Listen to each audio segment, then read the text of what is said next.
মক্কায় ইহুদিরা এসে দল পাকালো, চল মুহাম্মদকে আজকে প্রশ্ন করে আটকায় দিব। কি প্রশ্ন করবি? ইহুদিরা বলে এমন প্রশ্ন জানা আছে এগুলোর কিছুই মুহাম্মদ জানে না। ইহুদিরা এসে হাজির, মুহাম্মদ আমরা কালিমা পড়ে মুসলমান হব। আল্লাহ রাসূল তো মহা খুশি, তাই আসো, তবে শর্ত আছে। কি শর্ত? 3টা প্রশ্নের উত্তর দিতে পারলে লাইন ধরে আমরা সব কালিমা পড়ে ফেলব। কোন 3টা প্রশ্ন বলো? তারা প্রশ্ন শুরু করলো। প্রশ্ন নাম্বার 1, মা হুয়া রূহ। মুহাম্মদ বলো তো রুহু কারে বলে? রুহু কি? রুহু কাকে বলে?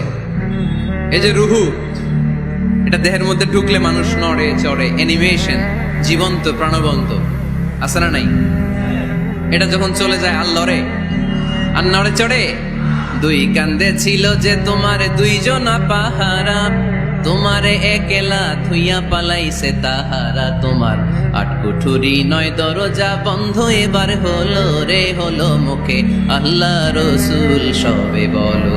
দুয়ারে আইসাছে পালকি নাই হরি গাও তোলো রে, তোলো মুখে আল্লাহ রসুল সবে বলো।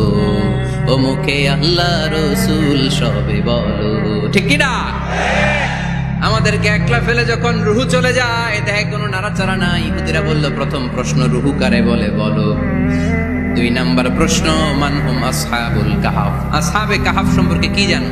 কি জানো বলো। গুহাবাসী, গুহাবাসীদের সম্পর্কে কি জানো? অনেক আগে তারা এসেছিল পৃথিবীতে। 3 নাম্বার প্রশ্ন মান হুয়া যুলকারনাইন।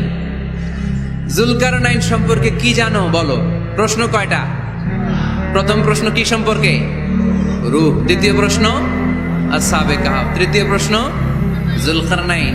আল্লাহ রাসূল সাল্লাল্লাহু আলাইহি ওয়াসাল্লাম বললেন গাদান উজিবুকুম।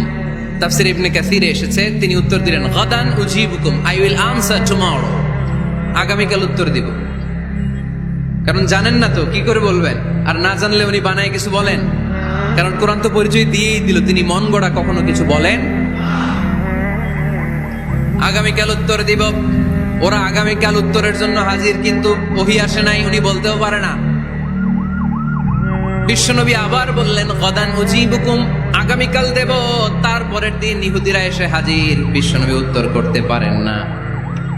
বিশ্বনবী আবার বললেন গদান উজিবুকুম, আগামীকাল বলে দেব। আগামীকাল ওরা এসে হাজির, তৃতীয় দিনও তিনি পারেন না।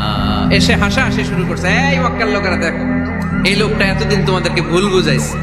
এই লোকটা এতদিন বলেছে তিনি নবী। তিনি যদি নবী হতো তিনি তো প্রশ্নের উত্তর করতে পারতো, পারে না কেন? পারে না কেন? এটাই প্রমাণ করে তিনি নবী নয়।